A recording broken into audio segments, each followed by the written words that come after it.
코로나 확진자가 좀 줄질 않네요. 그죠? 좀 많이 줄으면 좋겠는데 줄지 않으니까 계속 좀 뭐라 할까요? 긴장되기도 하고요. 좀 답답한 마음입니다.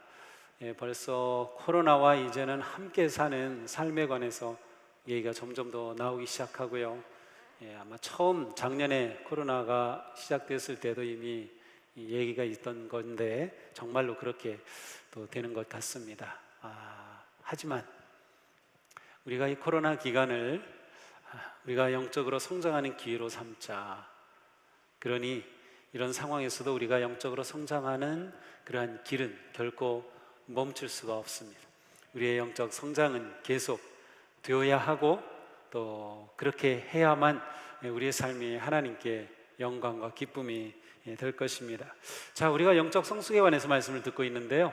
한번 지금까지 들은 것 잘 기억하나 한번 확인해 보겠습니다. 자, 첫 번째, 영적 성숙은 하나님의 뜻이다. 우리 같이 한번 읽어볼까요? 영적 성숙은 하나님의 뜻이다. 다음, 영적 성숙은 예수님을 닮는 것이다. 다음, 예수님을 닮으면 빛과 소금이 되어 하나님의 영광을 드러낸다. 다음, 영적 성숙의 기본은 성경을 먹는 것이다. 다음, 순종은 성경을 잘 먹고 소화하는 것이다. 자, 다 기억이 나시죠? 그렇습니다. 순종을 통하여 우리의 영적 성장은 출발합니다. 영적인 양분이 우리 안에 들어와서 작동하기 시작하는 것이죠. 하나님의 말씀에 언제나 예라고 우리가 응답하고 순종하면서 우리는 점점 자라게 됩니다. 하지만 안타깝게도 우리는 바로 여기까지, 영적 성숙의 이야기가 여기까지 와서 머무는 경우가 많이 있습니다. 우리는 영적 성숙에 대해서 알고 있고 이제 우리는 그것이 하나님의 뜻인 것도 알고 있고 영적 성숙을 위해서는 말씀을 잘 먹어야 한다는 것도 알고 있고 또 말씀을 우리가 받았고, 자, 우리가 순종함으로 이제는 성숙할 수 있다라는 것을 알지만 정말로 순종하는 것이 쉽지 않기 때문입니다. 우리는 종종 영적 갈증에 시달립니다.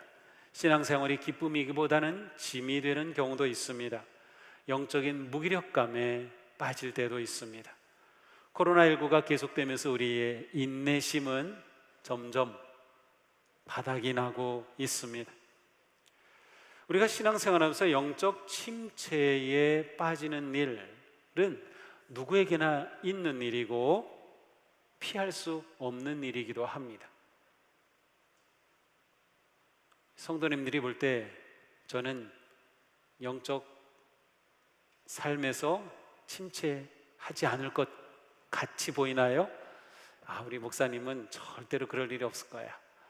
그러나 저에게도 영적 침체가 있고 또 흔들릴 때도 있습니다. 우리 누구도 피할 수 없는 일입니다. 자, 하지만 우리가 영적 성장을 갈망한다면 그리고 정말 원한다면 반드시 알아야 할 것이 있습니다. 우리가 하나님께 예하면서 순종하고 우리 자신을 부인하고 또 십자가를 지는 삶을 살려고 하지만 영적 성숙은 결코 우리의 힘만으로는 이룰 수 없다는 것입니다. 내 힘으로 할 수 없는 일입니다. 내 힘으로 완성해 갈 수 없다는 뜻이죠. 누구도 단지 자신의 노력과 헌신과 결단과 힘만으로 영적인 성숙의 길을 온전히 갈 수 없습니다. 실망이 되시나요? 물론 우리는 영적 성숙을 결단해야 합니다. 나는 영적으로 성숙할 거야. 선택해야 합니다. 또 헌신해야 하고 노력하고 훈련도 받아야 합니다. 그러나 우리가 예수님을 닮아 거룩하고 빛나는 제자가 되는 것은 단지 우리의 헌신과 열망만으로는 온전히 이룰 수 없는 일이라는 겁니다. 처음에 우리가 정말 헌신하고 결단하면 어느 정도 영적인 진보를 이룰 수는 있습니다. 하지만 그것이 온전히 계속 되기는 어렵습니다. 모자라서 한계에 부딪히고 성장이 정체하게 되는 것이죠. 때로는 뒤로 미끄러지기도 합니다. 후퇴하기도 하는 것이죠. 자, 우리가 영적 성숙을 우리 힘만으로 이룰 수 없다면 우리는 어떻게 하나님께서 우리에게 기대하시는 그 삶, 예수 그리스도를 닮아가는 그 삶을 따라 성장해 갈 수 있을까요? 하나님께서는 우리에게 성장할 수 있는 방법을 주셨습니다. 먼저 주신 것은 무엇이죠? 그것은 성경입니다. 성경을 먹어라. 우리가 성경을 먹어서 성장할 수 있도록 성경을 먹게 해주셨어요.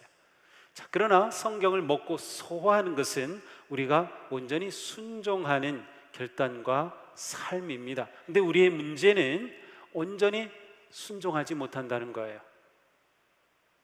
우리는 기도할 때마다 하나님, 제가 순종하지 못했습니다. 말씀대로 살지 못했습니다 라고 우리의 죄를 고백하고 있잖아요. 그래서 하나님께서 우리에게 주신 정말 중요한 또 다른 길이 있습니다. 그것은 바로 성령입니다. 하나님은 우리가 예수님을 닮아갈 수 있도록 성령님을 보내주셨습니다. 자, 하나님은 우리가 성장하기를 원한다. 그래서 하나님은 우리가 성장할 수 있도록 말씀을 주셨고, 이제는 그 말씀을 온전히 순종할 수 있도록 성령님을 우리에게 주셨다는 것이죠. 성령님은 우리와 함께 하시는 하나님의 영, 주님의 영, 그리스도의 영이죠. 또 우리를 인도하시고 우리 안에 계시고 우리와 함께 하시는 영입니다.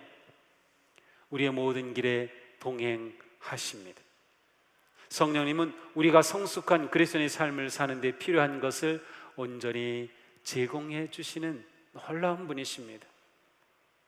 성경에 보니까 성령님에 관해 여러 가지로 말씀합니다. 예수님은 제자들에게 이제 십자가를 지시기 전에 놀라운 약속을 주셨어요. 그것은 보혜사 성령님을 보내주시겠다는 겁니다.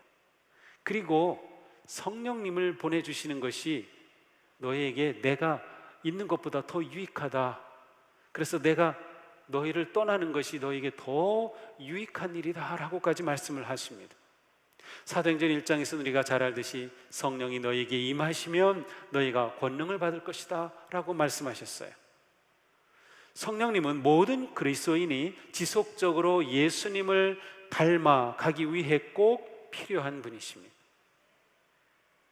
그래서 하나님께서 우리에게 성령님을 보내주셨습니다. 우리는 성령님을 통해 성령님의 도우심으로 성령님의 능력으로 예수님을 닮고 하나님의 성품에 참여하는 자가 될 수 있어요. 자, 내 힘이 아니고요, 우리는 계속 실패하잖아요. 성령님께서 우리로 하여금 가능하게 해주신다는 점을 우리는 보아야 합니다. 자, 그러면 그 성령님은 지금 어디 계실까요? 성령님 어디 계시죠? 네, 그렇습니다. 성령님은 지금 우리 안에 우리와 함께 하십니다. 내 안에 계시고 모여있는 우리 가운데 함께 계셔요. 우리가 모이는 게 중요한 것은 나 혼자 있을 때 내 안에도 성령님이 계시지만 모인 곳에 성령님이 놀랍게 역사하십니다. 그래서 모이는 것이 아주 중요한 것이죠. 우리가 코로나로 인해서 온라인으로 예배 드릴 수밖에 없는 상황이긴 하지만 그래도 우리는 모이는 것이 얼마나 중요한지 몰라요. 온라인으로 연결되어 모이는 것도 중요하지만 한 공간에 모일 때 놀라운 역사가 일어납니다. 공간이 가지고 있는 그 놀라운 신비감이 있어요. 자, 성령님이 우리 안에 계시고 또 우리가 모일 때 우리 가운데 계신다라고 하는 거죠. 그렇습니다. 우리 안에 성령님이 계셔요. 그런데 어떤 분들은 그것을 모르기도 하고요, 인정하지 않기도 합니다. 그것이 문제입니다. 성령님이 계신데도 인정하지 않고 모른다면 그 성령님의 도우심을 받을 수 없기 때문이죠. 성령님이 우리와 함께 계시다. 성경은 분명히 말씀합니다. 고린도전서 6장 19절 같이 읽어보겠습니다. 여러분의 몸은 여러분 안에 계신 성령의 성전이라는 것을 알지 못합니까? 여러분은 성령을 하나님으로부터 받아서 모시고 있습니다. 아멘. 자, 놀랍지 않습니까? 우리의 몸이 성령님이 계시는 전이라는 거예요. 성령님이 계시니까 우리는 성전이라는 거예요. 우리의 몸이. 얼마나 중요한 말씀입니까? 우리 안에 성령님이 계시다는 말씀이에요. 여러분은 성령을 하나님으로부터 받았다는 것이, 하나님께서 우리에게 성령님을 보내주셔서 우리가 성령님을 모시고 있다. 너무도 중요한 사실입니다. 자, 우리는 성령님이 거하시는 성전이다. 이것을 놓치면 안 됩니다. 그렇다면 언제부터 성령님이 우리 안에 계셨을까요? 언제부터 계셨죠? 저희 같이 한번 읽어보겠습니다. 하나님이 우리에게 자기 영을 나누어 주셨습니다. 이것으로 우리가 하나님 안에 있고 또 하나님이 우리 안에 계시다는 것을 우리는 압니다. 우리는 아버지께서 아들을 세상의 구주로 보내신 것을 보았고 또 그것을 증언합니다. 누구든지 예수를 하나님의 아들로 시인하면 하나님이 그 사람 안에 계시고 그 사람은 하나님 안에 있습니다. 자, 여기에 보니까 뭐라고 되어 있어요? 누구든지 그분을, 예수님을 하나님의 아들로 시인하면, 그러니 우리가 예수님을 내 주님으로, 구세주로 믿고 영접하였을 때 바로 우리는 성령님을 영접한 겁니다. 그때부터 성령님이 우리 안에 계신 거예요. 그러므로 예수님을 믿는 모든 사람은 다 성령님이 그 안에 계십니다. 그 안에 계셔요. 사도 바울은 이렇게 말씀했어요. 누구든지 그리스도의 영이 없으면 그리스도의 사람이 아닙니다. 자, 여기 계신 우리 성도님들 그리스도인이신가요? 그렇죠. 성도 맞나요? 그렇죠. 그렇다면 우리 안에 누가 계셔요? 성령님이 계시다는 겁니다. 성령님이 계시기 때문에 우리가 하나님을 예배하는 거예요. 이 세상 사람들 하나님 믿지도 못하고 알지도 못해요. 또 하나님이 있다는 것을 들어서 안다 하더라도 예배할 줄은 몰라요. 우리가 어떻게 이렇게 하나님을 예배하죠? 우리 안에 성령님이 계시기 때문인 거죠. 우리 안에 성령님이 계신 것은 하나님께서 우리가 예수님을 닮아가도록 그렇게 우리를 키우시기 위해 보내주신 것이에요. 내 안에 계신 성령님은 나를 도우시기를 원하고 인도하시기를 원하시고 우리에게 지혜를 주시고 깨닫기를 원하시고 성령님의 힘으로 살아가기를 원하고 계셔요. 그런데 그 성령님을 외면한다면 우리는 어떻게 할까요? 성장할 수가 없어요. 자, 그러니 우리에게 중요한 것은 성령님이 나와 함께 계시다는 것을 확신하고 신뢰하는 것입니다. 아, 그렇구나. 성령님이 내 안에 계시는구나. 매일 순간마다 성령님이 계신 것을 인정하는 것입니다. 내 안에 성령님이 계신데 무시하면 안 돼. 무시하면 성령님은 슬퍼지죠. 성령님은 탄식하셔요. 그러나 우리가 성령님을 인정하면 성령님은 우리를 기쁨으로 인도하시는 거죠. 매일 아침 일어나서 어떻게 하셔야 될까요? 성령님께 인사드리세요. 성령님 안녕하세요. 성령님 안녕하세요. 내가 밤새 잘 때 성령님 내 안에 계셔서 나를 지켜주시고 나와 함께 해주셨으니 얼마나 고맙습니까? 일어나서 성령님 안녕하세요. 그리고 그 성령님을 정말 신뢰하며 따라가는 것입니다. 성령님이 계시기에 비록 우리는 불완전하고 죄 가운데 있어도 다시금 성장의 길로, 성숙의 길로 나아갈 수 있는 것이에요. 이처럼 우리와 함께 하시고 우리 안에 계신 그 성령님은 우리의 영적 성숙의 가이드가 되신다. 아니면 영적 성숙의 교사가 되신다. 영적 성숙의 능력이 되신다는 사실을 알 수 있습니다.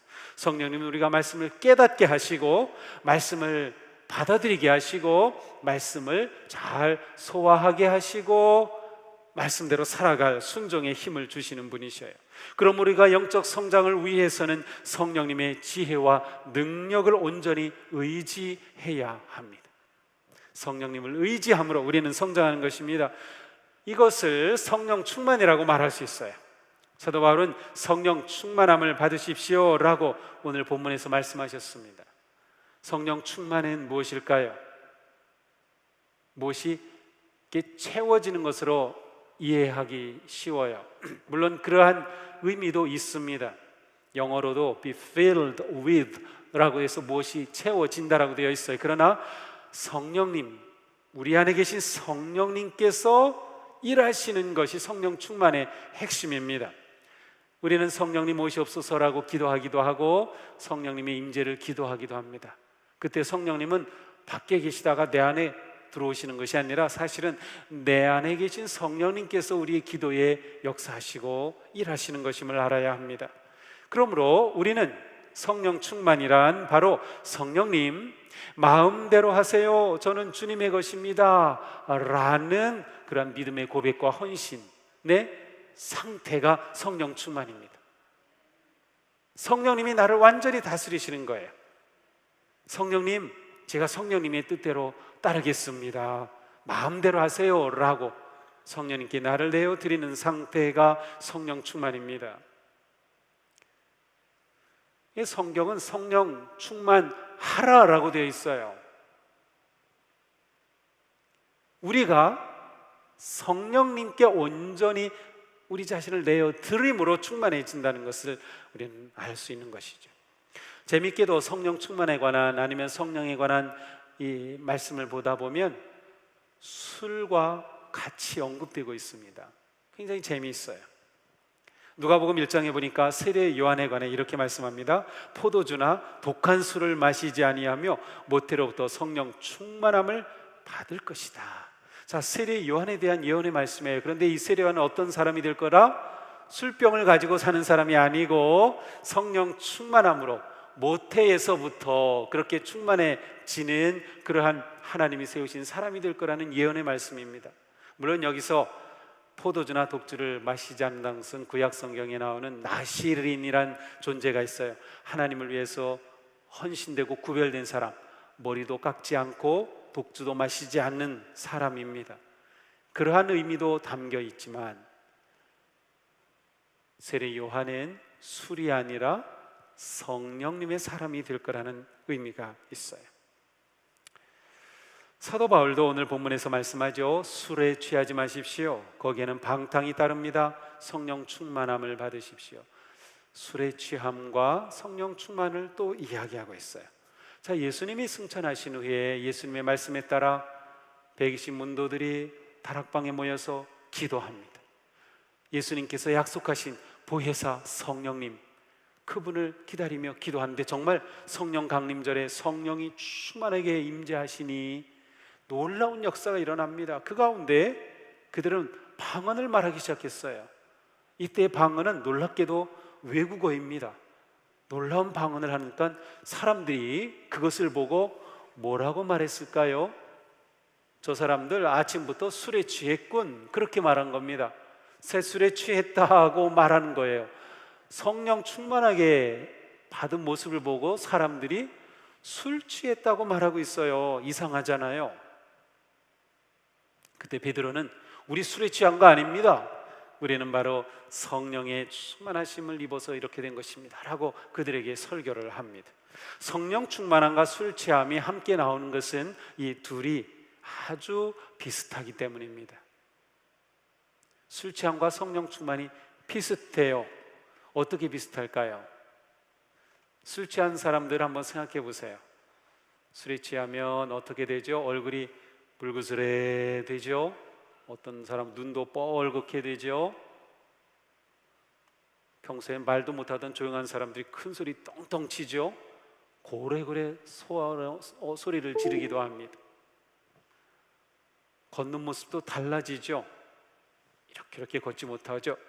이렇게 왔다 갔다 하죠? 모든 게 달라져요. 왜 그럴까요?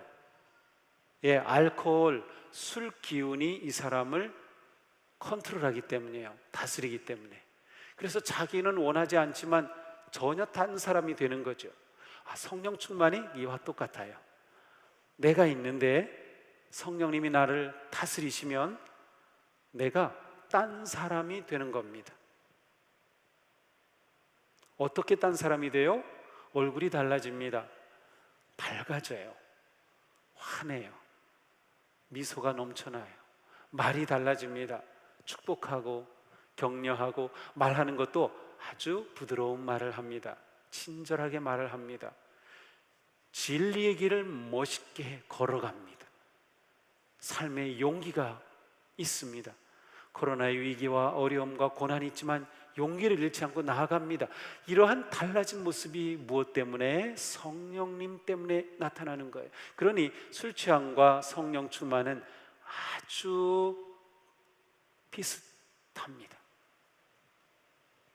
우리가 어떻게 살아야 하는가가 분명하죠. 성령님이 우리 삶을 이끌어 가시면 우리의 삶이 이렇게 달라지는 겁니다. 우리 삶의 기쁨이 넘쳐요. 우리의 삶의 소망이 넘쳐요. 우리가 주님의 선한 일을 하는데 힘이 나는 것이에요.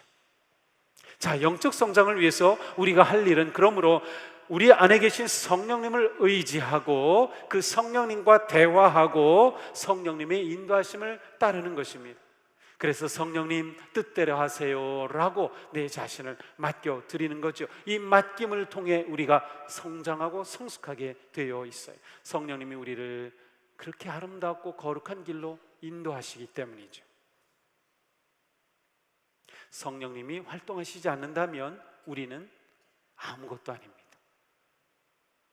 성도는, 그리스도인은 성령님이 활동하실 때에라야만 진짜 살아있는 겁니다.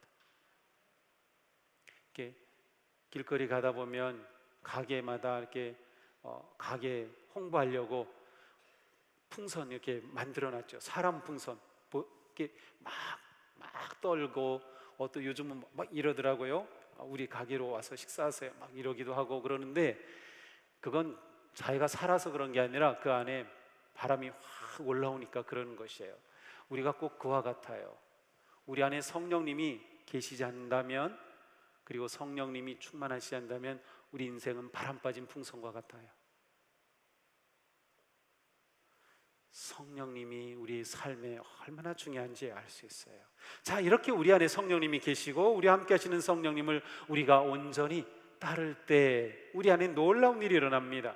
성령 충만함으로 우리가 살아갈 때 우리 안에 놀라운 성령님이 하시는 일이 결과로 나타나기 시작해요.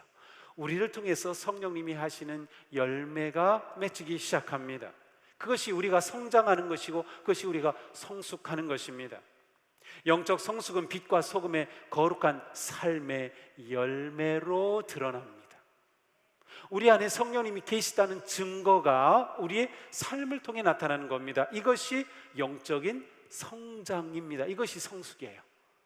우리가 코로나로 인해서 많은 어려움 가운데 있지만 우리가 성도로서 또 교회로서 우리의 고민이 무엇입니까?